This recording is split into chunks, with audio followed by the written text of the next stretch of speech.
Hope you're doing well. Okay. Hello there. Hope you're having a great week. It's been a busy, crazy week for me. I traveled this week. I got back to Costa Rica a couple days ago. I needed to spend 5 days in the U.S.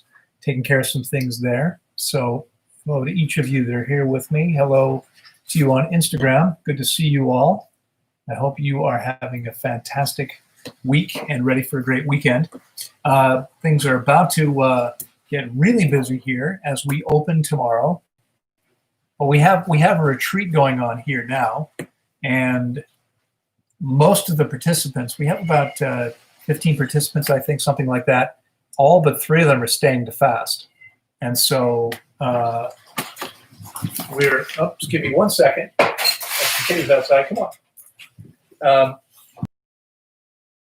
Bunch of folks already here. I think we have 2 or 3 more coming today who are, going to be here, spend an extra night, pay to be here for one more night. And so they'll wake up here tomorrow to get started. And then we have a full house arriving. The rest of the rooms, the beds, will be filled as of tomorrow. It's going to be a busy next couple months. I'll be here. I won't be going anywhere else for a while. So you'll definitely see me every week, unless something comes up. Sometimes you can't get online or something, whatever happens, but usually I'm here. So again, welcome all of you on Instagram. I hope you are having a great day. And yeah, I see Orho Lavelka, I think, request to be in the video. That's not going to happen today. If you want to do something like broadcast something with me, you'll need to make a request in advance, and it won't happen on my regular live broadcasts unless there's some particular reason. This happens each week with people here, basically to ask me questions and get my viewpoints on things. And so we're going to leave it that way. Sorry about that, but if it's something you want to make happen, you can communicate with me or my staff, and we can look into maybe doing something at some other time. All right, welcome everybody here on YouTube. I see Loud Tenzu is here. Hey, Loren, watching you from Portugal. Does the 6-week program start after the feeding, or does it include the feeding? It starts after the feeding process is over.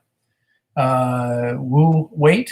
Hello again, Loren. Appreciate your time. If one is struggling to go the distance, could they work up to a 21-day fast in increments, say 5 days, then 11, 16, etc., with a few months between each? Yeah, they could do that, but that's really not. It's not really necessary. Far better for most people to simply have through the process, because my clients almost always finish the process they start out to do, and there's much more benefit to do this correctly the first time rather than to trying to slowly work your way up to it. There's no need. I mean, I have many clients who did their first fast with me for 6 weeks or even longer. Okay, and the body knows what to do. You don't know what to do. So the key, and honestly, no one should really be fasting more than about 5 to 7 days without having experienced guidance. It's not that they're likely to die. Most people are going to survive the process, but people harm themselves all the time. I literally get almost every day an email from someone saying, please help. I did this on my own and now I've got issues. And no one comes close to getting the same benefits. And I can say that because in March, it will be 25 years that I've run Tanglewood, 25 years. We have fasted thousands of people here. And everybody who's fasted before, I don't think there's been an exception. Someone said I had a better experience or got more benefit fasting on my own. They always say it was much more beneficial here. That's always the case. And I guess it's always going to be the case. Okay, because it's completely different when you actually understand what's happening and know what you need to do. And very few people fasting on their own. I mean, I fast people who have done many fasts on their own and think they know what to do, but they really don't, because it's not that simple. You have to understand what your vital signs mean and understand what all the symptoms mean. And that happens with a lot of experience. It's not something there are people who fasted. I mean, crazy people who fasted once or twice and think they're qualified to guide somebody else through the process. No chance. There are a lot of people right now offering to guide you through your fast that should not be doing that. They're not qualified to do it. Okay, so it's important to have experienced guidance to ensure you get the best experience, the best results, and stay as safe as possible. Okay, you also have to do your part. I'm reminded right now, I'm working with a guy now who refuses to follow directions. He is constantly doing things that are counterproductive to his process.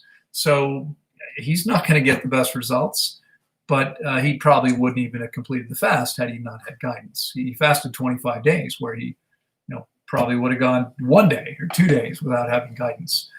He has made the process much more difficult and much less beneficial than possible. And that's what happens when people aren't willing to follow coaching. Okay? Lao Tenzu, what do you think about donating blood? Biologically speaking, is it good to renew blood cells? Is it bad? It's fine. It's a bit of a burden on the body. The body can make more blood. It takes work to do that. If you want to help other people, there's nothing wrong with giving blood periodically. I used to do it regularly. I don't do it. I mean, here it's kind of difficult here where I am. It's not really very convenient because I live in the middle of nowhere and I'm not usually close to a place where that happens. But there's nothing wrong. I mean, the biggest concern is you want to be sure, of course, that I think this would always happen, that they're using clean, fresh needles and etc. Now, by the way, I mean, I'll share something with you that is kind of frightening. In the U.S., blood banks are businesses, and they take in blood and they pay donors small amounts of money, and then they sell the blood to hospitals and people that need it. But they don't actually check very carefully to see that this blood is actually safe to give. And so if you go get a blood donation somewhere, I mean, you're in a hospital and they're giving you blood and you don't know where the blood's coming from, it could well not be something you want to put in your body. It may make sense to actually bank some of your own blood, which I think is done in some places. I don't know this is something most people have to worry about, but it is in that possible scenario.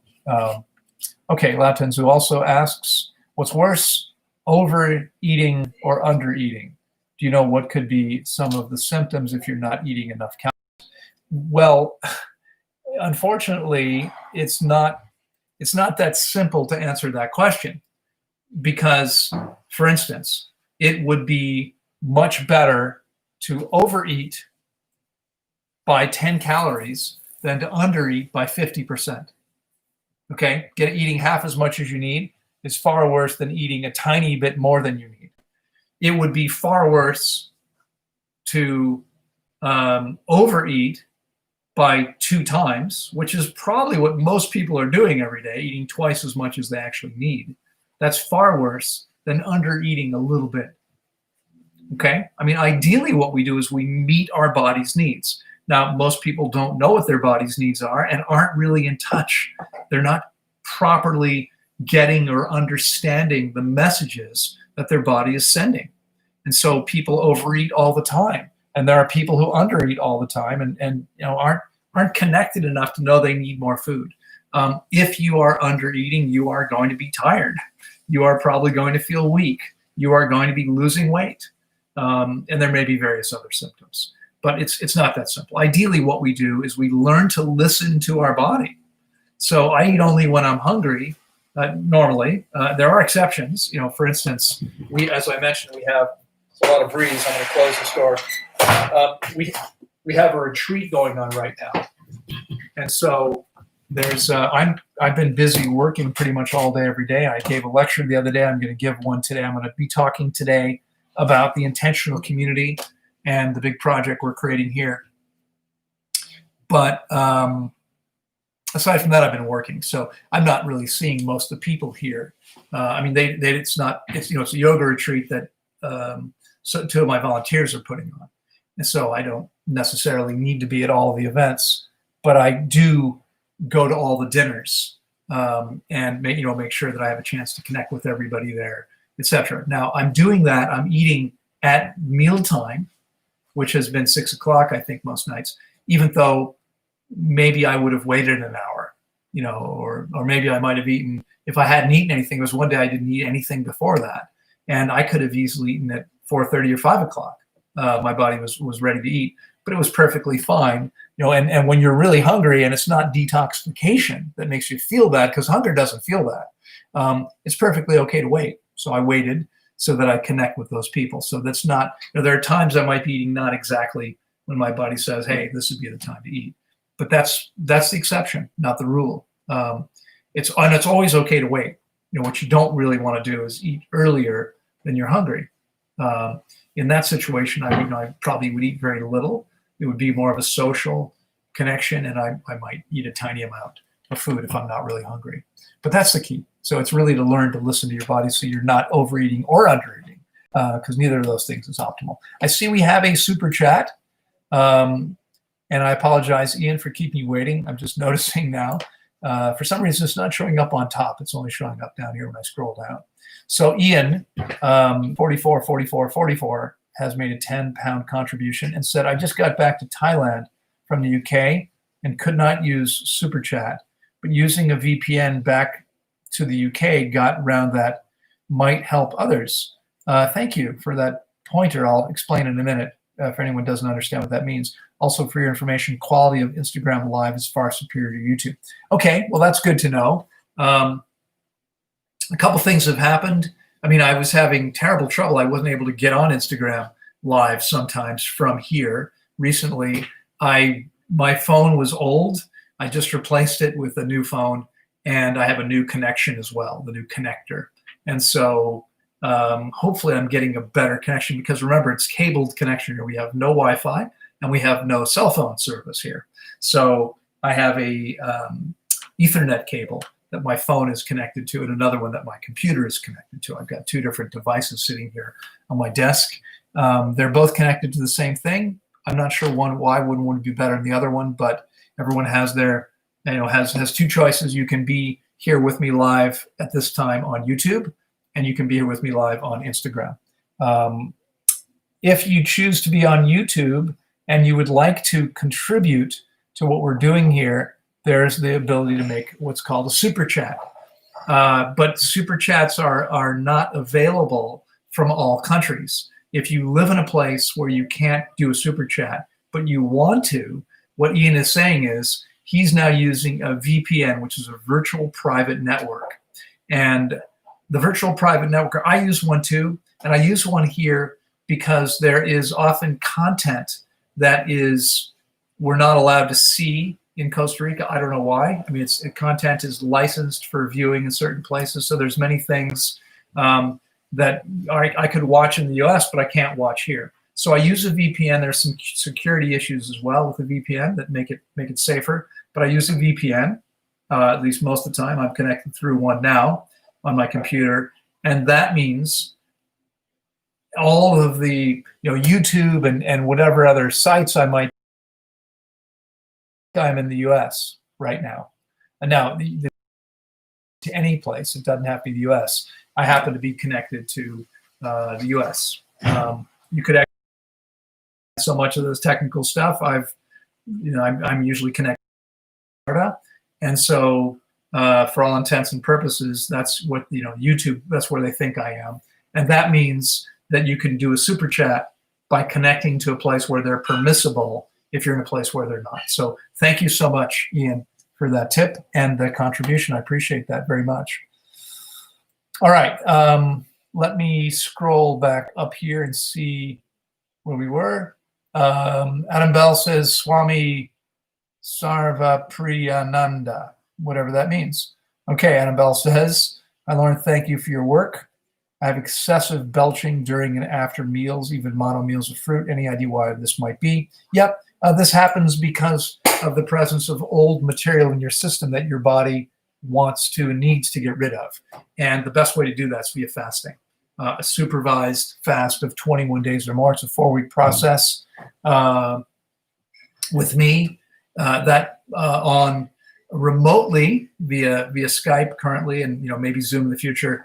That's a $2,000 process. 1,800 if you take advantage of the 10% discount right now. If you come here, where we put you up and feed you at the end and take care of you and wash your clothes, it costs quite a bit more.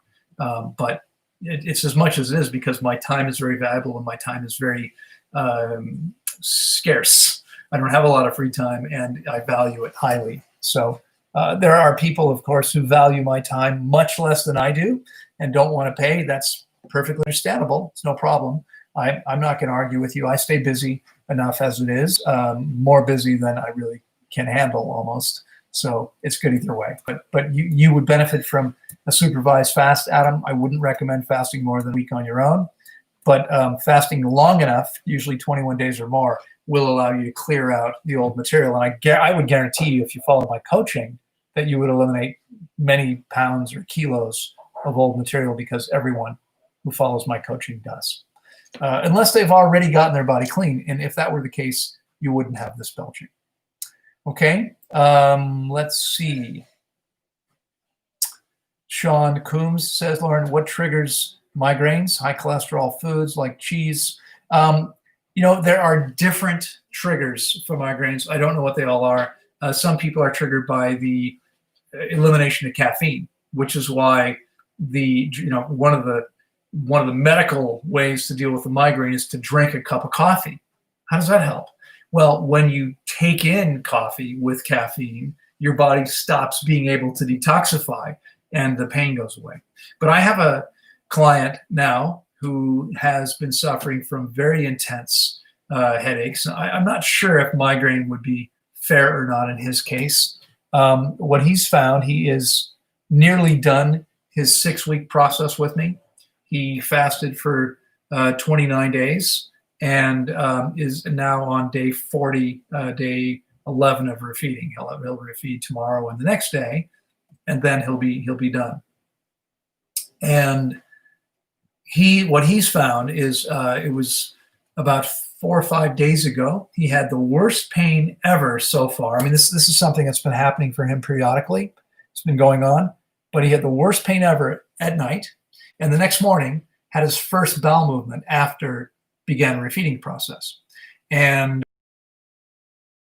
he had the bowel movement and the headache immediately disappeared. Now, I see this quite a bit. Again, I mean, the presence of old material in the body impacts dehydration. The presence of old material and the toxic stuff in there is also directly impacting us in many ways, including with migraines. But there's no question about the fact that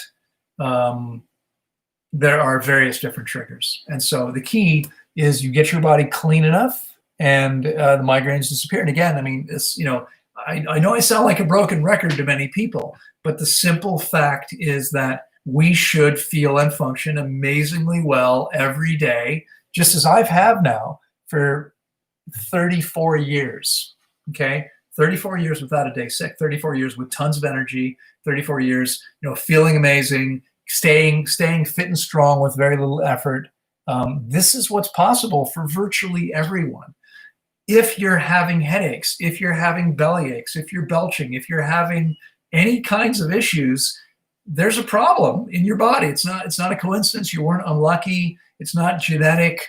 In very, very few cases is it a genetic cause. I mean, sometimes there's a genetic factor, but we can still overcome almost all of that. That's what epigenetics is telling us, okay? That, the expression of disease is something we can control because it's largely about the choices that we make, okay? How clean and well-functioning the body is. And this is something that we can easily, well, let me take that back. It's not always easy, but it's simple. It's a simple process. We give the body the chance to cleanse and heal via fasting. Amazing things happen virtually every time, okay?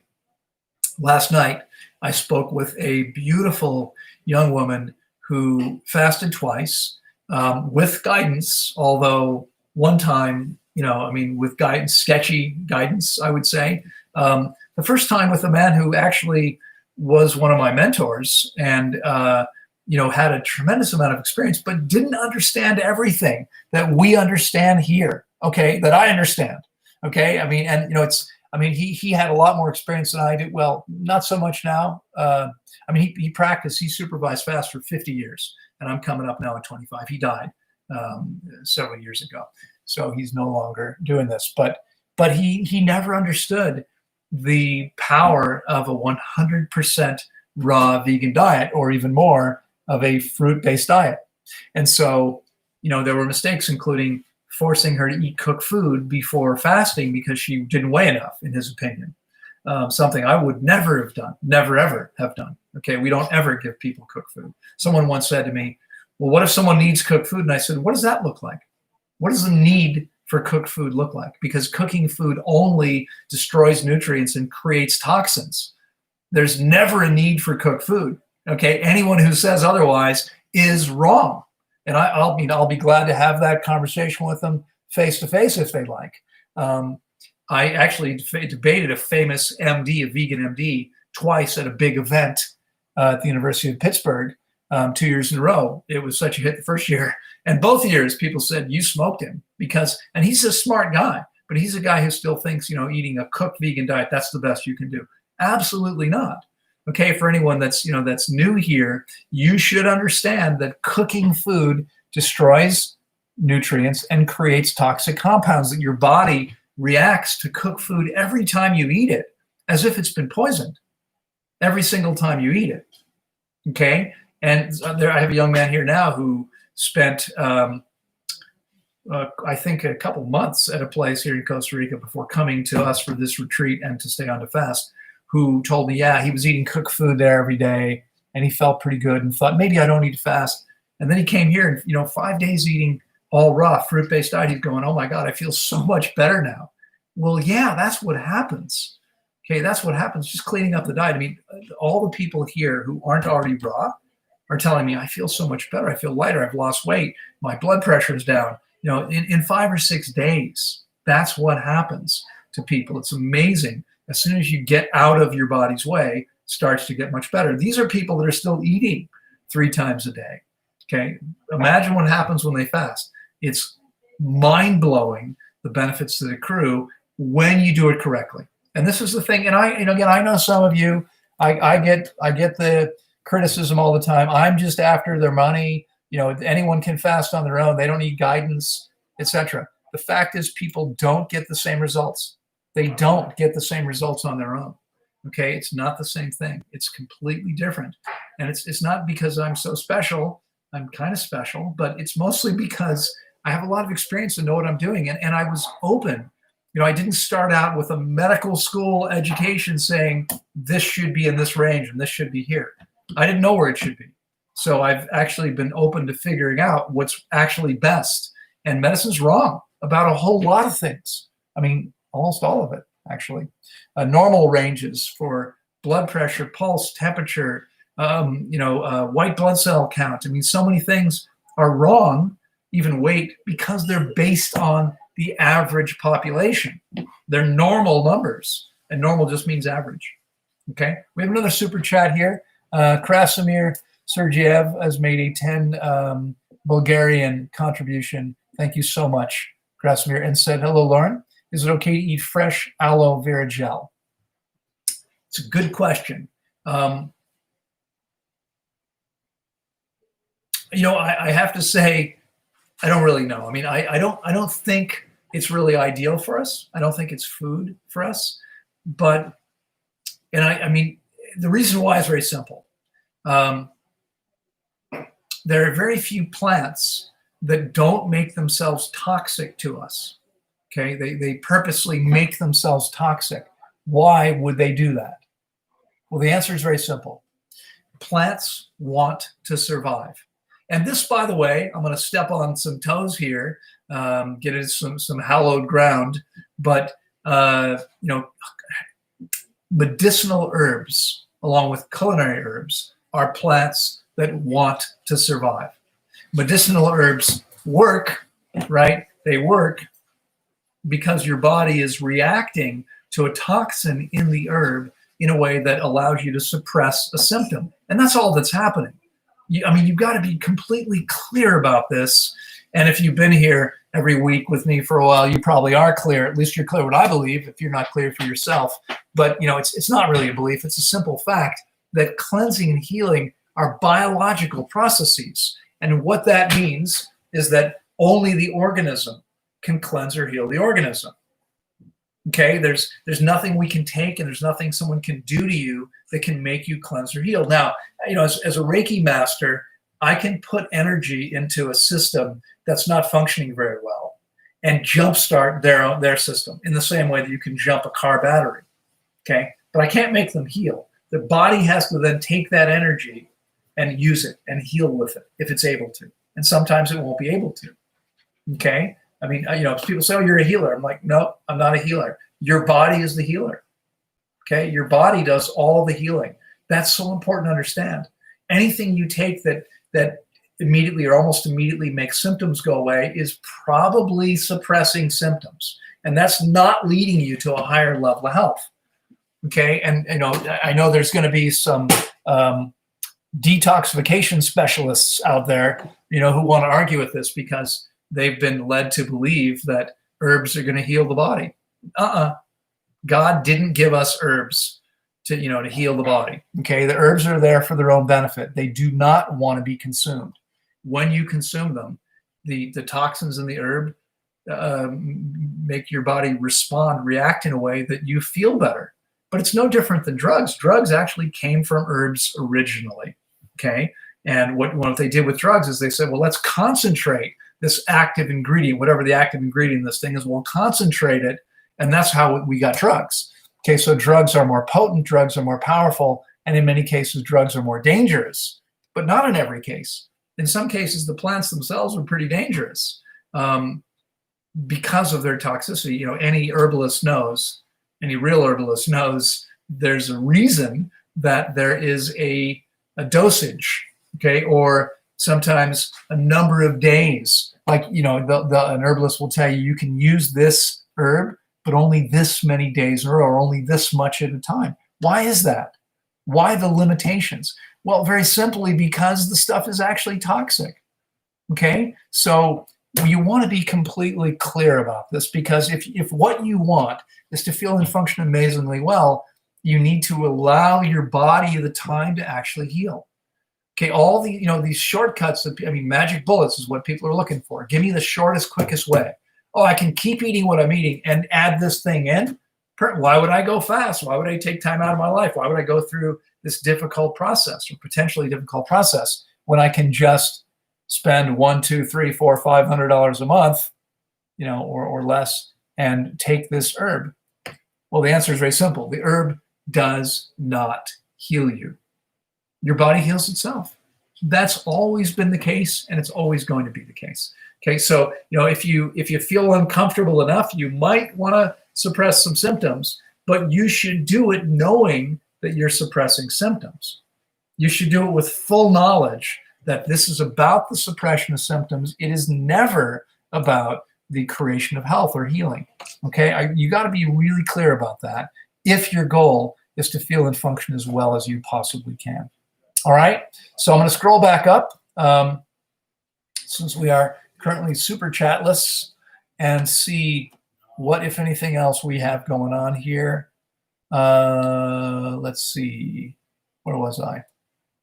Okay, it looks like I'd gotten to here. Judy, good morning, Loren. Great to see you. Good to see you too, Judy. I'm glad you're here as usual. I hope you are doing well and enjoying winter in Oregon. It's winter here too, by the way. You can see, I don't know if you can tell, but this is a heavy t-shirt I've got on. I've got on my heaviest, warmest flip-flops as well, because it's cold here in the wintertime. All right, let's see. Mother Stracha says, hello. I saw the Tanglewood tour, so we share with someone. And where are the washrooms located? Are they private? Yeah, so most of our rooms have en-suite baths. Our rooms are double occupancy. You can pay if there's availability to have a private room. We have a couple people here now who will be fasting starting tomorrow, who are coming or already here, who will have a private room. That quickly became impossible for anybody else because we booked up all of our rooms, and that's what usually happens.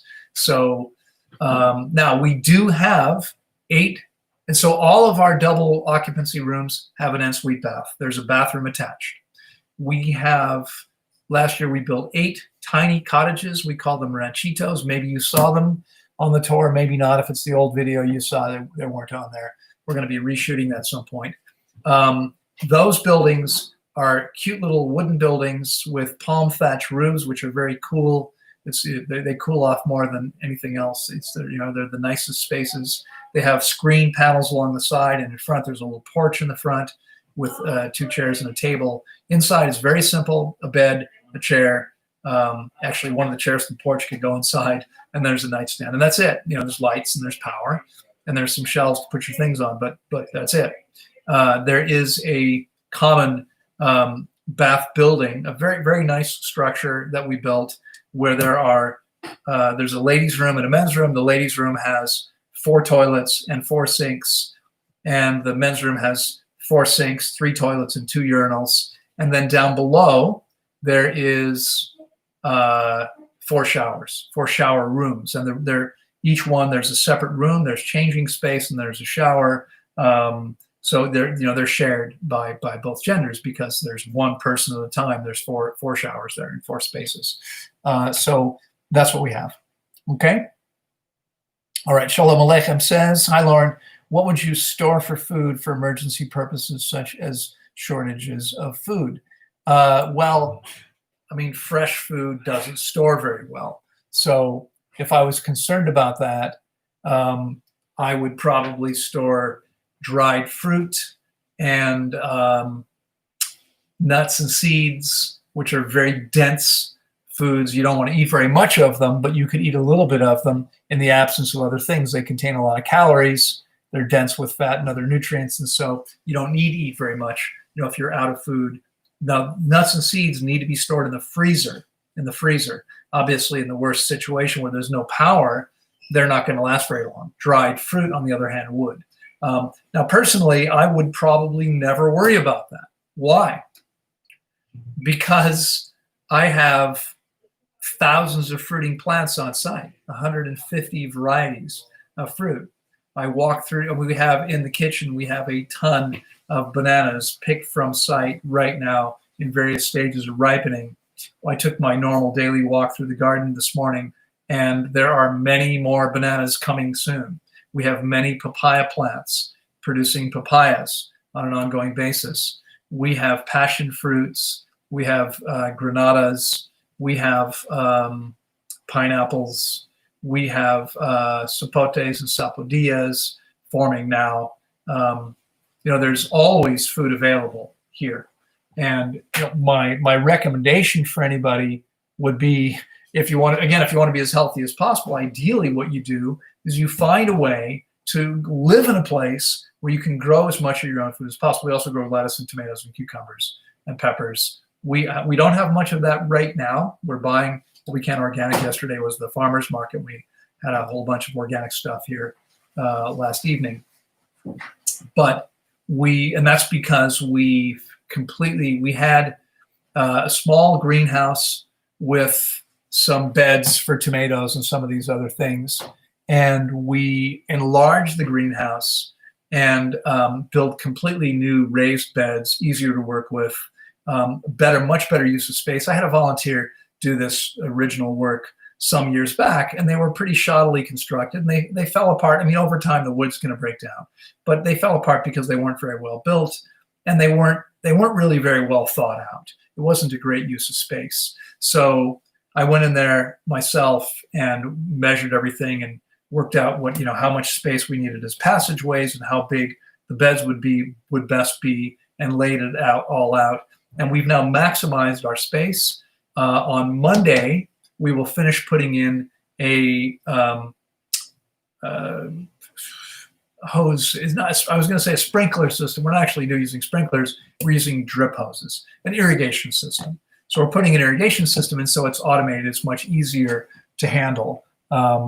I mean, someone will still have to open and close the valve, but they can open the valve and let it run for an hour or two and then turn it off and we're done. And no one has to go and water all the plants that way. So, we make these kinds of investments because time is valuable and we can have all of this happen with a lot less effort. We have so much planted now, so many trees and fruiting plants that just maintaining everything. I didn't mention we have tons of mulberries, star fruits. These are some of the things that fruit all year long, right? And we have all kinds of other things that are coming. Citrus, I just noticed today we had 3 small citrus trees. I don't even remember what they are that are fruiting now for the first time. We're going to have our first crop, a small crop on these 3 trees.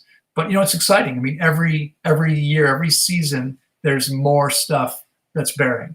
And as I mentioned, I just got back a couple of days ago.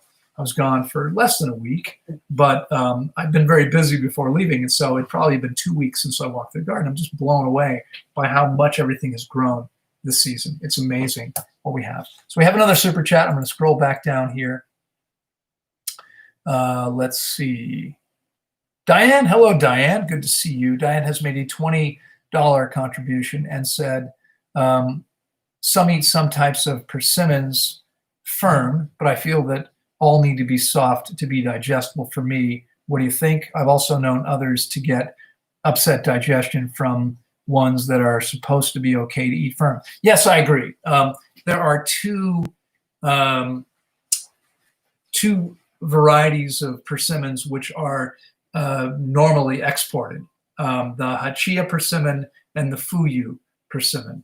And the Fuyu is the smaller one, which I may be confused now. It's been a while since I've had a chance to eat persimmons, probably last year in Israel, back in November 2019. But one of those two, I'm thinking it's the smaller one, people do eat that while it's still firm. And I agree completely and always have that both varieties should be very, very soft. I mean, almost where the skin becomes translucent. You can see through it, okay? It's not clear, but you can see, light will pass. Trans means cross, lucent light. So the light goes through, okay? That's what it should get to before you eat a persimmon. And when you eat them that way, they're much easier to digest. You're going to get much more benefit from it that way. You're going to get more nutrients. I agree with you completely, Diane. It makes a lot more sense. And I've never personally eaten persimmons unless they were fully ripe. I don't, I know people say, oh, you can eat these. I'm like, yeah, I'm not eating that. It's not ripe yet. Okay. It makes no sense to eat any fruit before it's really ripe. And persimmons are one of the fruits that people commonly eat unripe. Okay. So yeah, I wouldn't do that. Definitely not. By the way, one of the things that's exciting, on the way back from San Jose 2 days ago, I stopped at a friend's organic farm and picked up some jackfruits and champadaks for the festival. I guess I'm not sure how many of them are. Tonight's our last night, our last dinner. So I think we have some champadak for everybody. I don't think most of the jackfruits are going to be ripe yet, unfortunately. I called and we ordered these in advance, but you can't hurry nature. Nature doesn't care when the festival is. They're ripe when they're ripe. And there's not so much you can do to speed that up. And we're doing what we can to speed it up a little bit, putting them in darkness, keeping them warm, keeping them covered by paper. That will sometimes trap some of the gas that the fruit releases. And when it traps that gas, it actually helps ripen it a little bit faster. So hopefully everyone here for the retreat will get a chance to have some of this jackfruit. It's amazing. It's the best jackfruit I've ever had. I've had jackfruit in many places. My friend grows some of the best. We have probably planted at least 100 or more, maybe 200 jackfruit trees in the ground. Jackfruit in various varieties, champadak, and maybe some champajack as well. And those are 2 different varieties. And we are getting very close. I think this year, in the next 12 months, we'll probably see some of our jackfruits beginning to fruit. And that's really exciting because jackfruit's amazing. If you haven't had it, it's a delicious fruit. You might have had the flavor before. If you've ever had juicy fruit gum, it is jackfruit flavor. But anyway, it's exciting. I was talking earlier about what I would do in the event of emergency. If things ever get bad enough, what we'll probably do is padlock our gate so no one can get in, right? If we have to worry about that. And then, those of us who are here, we'll be okay. We have plenty of food here. We'll just continue to grow our own food and eat. Maybe we'll be eating less. Maybe we'll be eating differently than we would have before. It's now the dry season, so we'll be planting a lot of melons. But without using structures we've built to plant for melons so that we can grow them all year long, that would be impossible in the rainy season here. Again, some things are going to be seasonal. We get mangoes all year long from somewhere in Costa Rica. We buy them. We can only grow them here for 3 or 4 months. And as we expand the number of varieties, we might be able to move that to maybe 4 or 5 or 6 months instead of 2 months or 3 months. We might be able to extend the season by having early varieties and late varieties. But we're still limited by nature. Mangoes are going to fruit in a certain season of the year. We can't grow them anytime we want to. They grow at particular times. But I saw last year we had, let's see if I can count them now. 1, 2, 3, 4. I think we had 4 avocado trees all fruiting for the first time last year. 4 different varieties too. That was cool. We had 4 different varieties all fruiting for the first time. This year, I just checked on, I can see 2 of the trees from my window right here, although it's a little hard to see how many flowers they have because of the angle. There's a wall out there. There's a little bit of space I can see, and they're not so close. But walking through the garden, I saw, I take it back. There are 5. Anyway, 4 or 5. I saw 2 of the trees today did have a lot of flowers on them. So that means lots more. Yeah, it was 5 trees. 5 trees, 5 different varieties. That's cool. This year, we may have 1 or 2 more trees joining. And so, the same thing is true with mangoes. Last year we had probably half a dozen trees fruiting, although most of them were giving us just a little bit of fruit because they're all relatively young trees. We had 3 older trees here. 1 died. We cut it down. It died. The other 2 never really produced very much. But we have a bunch of trees now that every year almost every year they produce a little bit more. And so more coming soon. That season is still a few months away. Right now we have tons of mandarins. We have 5 or 6 mandarin trees, and this is the season. It's December into maybe the end of January. We'll still harvest a few. But over the next 3 or 4 weeks, we'll harvest hundreds of mandarins. We already have, and we've been offering them to our guests here now. We had some even before I left. But it's exciting. Maybe you can feel my excitement. There's nothing like eating fruit that you pick off of your own trees. It's as fresh as possible. It's amazing. Today, I was very excited to see we have a bunch of red bananas. Red bananas, the Cuban reds, are the slowest ones to fruit. They're my favorite, and they take the longest time to produce fruit. And we have a bunch of them coming now. And it's going to be a while yet, but I know they're coming. That's good. All right, let's see. We've got a couple more super chats here. Alexis DePronto has made a €10.99 contribution. Thank you so much, Alexis. And said, hello, Loren. Why only skin in large pores and comedons? Why oily skin, not only, why oily skin in large pores and comedons? And is there a way to balance it, or is it genetics and we can't do anything? Thank you for your work. Okay, so why do people get oily skin in large pores and comedons? I'm not sure what comedons are. I'm guessing maybe pimples, this kind of blemish. This happens because your body it's because of the diet. It's because of the condition of the system. So detoxification, almost always done properly and long enough, can eliminate these issues. There's no reason you can't. I had some of the worst skin you'd ever seen when I was 13, 14 years old. It was really, really bad. And there was some fear. I know my mother was afraid that I might have permanent damage because of it. And yet, when I cleaned up my diet and began fasting, my skin became really, really amazing. I used to volunteer back in my 30s, early 30s, after I became raw. This was not quite 30 years ago. I'm almost 60 now. So, 27, 28, 29 years ago, I volunteered at a local organic co-op. I liked working, and the volunteers were trained to work in supplements, in processed foods, because they sold all kinds of packaged organic stuff, stuff like that. There was a meat area, there was a dairy area, and there was a produce area. And I said, and volunteers were trained and we're supposed to work in all of them. And I said, I'm happy to volunteer. I'm only willing to work in produce. I don't want to have anything to do with any of the rest of that stuff.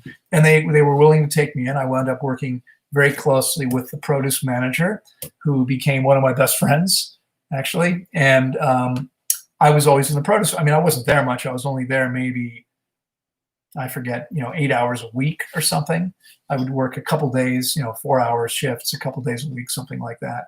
And that gave me a discount. But it was interesting because, and it was always women, a woman would come in and she'd come over to me and say, "Oh my God, your skin is amazing. What do you do?" And I would say, what do you put on? And I would say, water. And that was it. Nothing else. No soap, no lotion, no cream, just water. And it was interesting because I had, terrible skin just 15 years earlier, and it went to being really, really good. Your body can heal your skin as well. The key is the supervised water fast. I would recommend at least 21 days for most people. Longer, it may be better depending on the severity of the situation.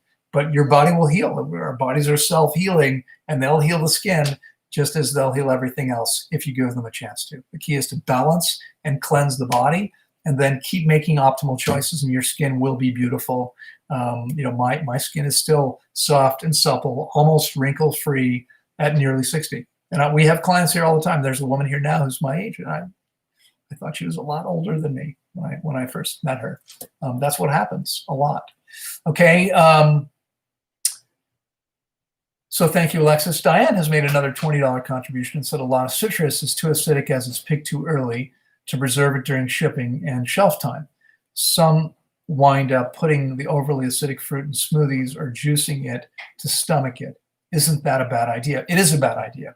Again, it's a funny thing that people do. Someone told me once that, when you had overripe bananas, that she would take her overripe bananas and freeze them to use them for smoothies or ice cream or whatever. And I was like, but if it's overripe, if it's really overripe, what that means is it's past. It's at a point no one should eat it. Okay. If something is underripe and it's never going to ripen, if it's overly acidic because it was picked too early, you pick an acid fruit too early, it will always be over acidic. This is the problem with pineapples in most places, and it's crazy, but even here. The pineapples, first of all, the pineapples we grow here, if we let them fully ripen on the plant, what we probably need to do is to make a bunch of individual wire baskets and put them over top of the pineapple. Because if we let the pineapple ripen on the plant without protecting them, animals will eat them. Okay? When pineapples are picked, even in Costa Rica, commercially they're grown organically, they're usually picked too soon. Why? Because they want to export them. And if they pick them when they're ripe, they don't last very long. So they pick them early, and pineapples never ripen once they're picked. The outside will change color, but they never ripen. They do not ripen any further once picked. Okay, there's some fruits that do and some fruits that don't. Pineapples don't ripen. So you're absolutely right, Diane. Citrus that's picked too early should not be eaten. Anything. Bananas can be picked before they're fully ripe. And again, we have to pick them before they're fully ripe or the birds and bats will eat them. Or we could do what the commercial growers do, and they put plastic bags over every bunch of bananas. There's not that many. It's not that hard to do. It would be a whole day's labor for one guy to work, to go protect all the bunches of bananas we had. You don't have to do it until they're almost ready because no one's going to eat them while they're hard. But we don't bother. We just pick them a little before they're fully ripe. But bananas are perfectly fine because they will continue ripening once you pick them and be perfect. Okay, you have to wait to a certain point in time, but they don't have to be fully ripe. Avocados do not ripen on the tree. Avocados only ripen on the ground. They only ripen once they're picked, or well, they'll actually fall off the tree green and ripen afterward. And it's a good thing. Imagine if they ripened fully on the tree and then fell on the ground. You know, you'd have a pile of guacamole around the tree. Okay, that would be difficult. You have to go there with a spoon instead of picking up avocados. You'd have all this soft stuff. So fortunately, they don't ripen until they leave the tree. Durians don't ripen until they actually impact the ground. But a lot of fruits are indeed picked too soon and will never ripen properly when picked too soon. This is true with most acid fruits, and that means you've got a problem. You've got something that's way too acidic and really, ideally, should be avoided under those circumstances.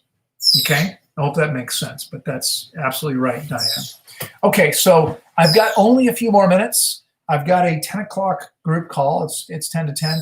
If you have any other questions or comments here, please let me know. Again, I want to thank everybody here that's with me currently on Instagram and YouTube. If you are enjoying this broadcast, if you like me ranting, I guess, then maybe you want to give it a thumbs up. I see we have a bunch of thumbs ups, but I see there's a lot more people here than thumbs ups. So if you're enjoying this, if you think this is valuable information, if you think this is a valuable service, because I'm happy to be here, but I'm not going to be here if no one's appreciating it or finding it valuable. So if you find this valuable, please give it a thumbs up. Like it on Instagram. Feel free to share the content. You can, there's recordings here, both on Instagram and YouTube. This material will be recorded, will be available to share as well. Please feel free to do that if you believe it will help other people, because that's the whole point, isn't it? I mean, imagine, some of you know what it's like to live in a body that feels and functions really, really well, right? Some of you know what that's like. Some of you don't know what that's like yet, okay? It's amazing to feel great every day. And it's hard to be unhappy when you feel good. I mean, yeah, still, shit happens, right? People die and things, the economy changes. There's all kinds of crazy scams out there, and you know what I'm talking about right now. But we can still be happy most of the time. And it's a lot easier to do when we feel really, really good. Okay? It's amazing how that changes. Imagine living in a world where most people feel really good most of the time. That's what's possible. Okay? It's possible for virtually everyone. Okay? I mean, there are some people that have already created so much damage, maybe they're not going to heal. That happens. Okay? But most people, most of you, chances are good, you listening can take your body, can do what you need to do, create an amazing level of health and vitality. And how can you possibly enjoy life when you don't feel good? And there are people who don't feel good most of the time. How can you possibly manifest all the amazing things that you're capable of manifesting? I don't, this doesn't, how do I say this? I get my ego stroked regularly. It doesn't mean, I don't think I'm a better person but people show up here and they go, oh my God, this place is amazing. It's gorgeous. And it is. It's beautiful. We've created something magnificent here. One of the reasons that's been possible is because the entire time I've been here, like every single day, I've been on my game. Right? Tons of energy, up early working, making designs, designing fountains and gardens and buildings and pathways and creating beautiful things, because I like to live in a beautiful environment, don't you? Okay, but imagine how it would have been if half the time I had a migraine, or half the time I felt exhausted, or half the time I felt bad. I wouldn't be able to put the energy in, not only into helping, I speak now with between 12 and 20 people every day. And I'm talking about not including my guests here at Tanglewood. I'm talking about just remotely. I'm working with as many people as I have time to, and that's amazing, because we see amazing things happen for most of them. But I also get to do fun, creative things like create beautiful places. And it's a good time to remind you, as we're running out of time here. I see Alexis. There's one more very quick comment. Alexis made a $5.49 contribution and said, to famous French hygienist Mosseri, bananas are toxic if uncooked. Your point. Thanks. are toxic if uncooked. Well, that's absurd. I've never studied Mosseri because most of his work isn't translated into English, or maybe, I don't know if it is or not, but I haven't. I know who he is. He said a couple things I don't agree with. I don't know about that one. Certainly, bananas aren't toxic if uncooked. Bananas are toxic if eaten unripe. And I grew up eating bananas before they were fully ripe. Maybe you did too. In my house, we would buy green bananas, and when they were mostly yellow, we would eat them. They were never allowed to fully ripen. Okay, bananas. I don't eat a lot of bananas because they're not my favorite thing. Now, I mentioned I have some Cuban red bananas coming. They may still be a couple weeks away. We have lots and lots of apple bananas, which are my second favorite variety. And we have apple bananas almost every week. We'll have at least one bunch. Right now, we probably have 3 or 4 bunches in there that are ripening. I will probably have 1 or 2 banana meals per week when we have those. Okay, life is going to get a lot more challenging. Imagine in 3 or 4 years when I've got 150 varieties of fruit that we're harvesting. Right now, we're not harvesting that many. We harvest maybe 20 or 25 varieties throughout the year, not all at one time. But imagine how difficult it's going to be when I've got 100 plus delicious things, and I'm only eating twice a day and eating one thing at a time most of the time. I may have to start making poor choices. I may have to start combining stuff so I can eat, get a chance to eat more of these delicious things that we have. It's incredible what it's like that we have all these amazing, delicious things. But bananas aren't toxic if they're uncooked. Obviously, cooked bananas are toxic, right? Cooked anything is toxic. When you cook anything, you destroy nutrients and you create toxins, and your body reacts to that as if it's been poisoned. Okay, so I was just going to say in the last couple minutes that we have, I guess I'll make a couple reminders. We are still, but maybe for another week, offering a 20% discount on your future fast here and a 10% discount on your future remote fast with me. You need to book and pay in full in the next week to be able to take advantage of that. If you're planning on coming here for 4 or 5 or 6 weeks, that can save you quite a bit of money. Don't forget to, I'm thinking maybe we'll do another full broadcast about this sometime soon, but the world is getting increasingly crazier, okay? They are now, talking about obligatory injections all over the world. It's not actually legal. There's international law that says can't force anyone to do that, but they're trying to do it anyway. And this is nasty stuff. And so, as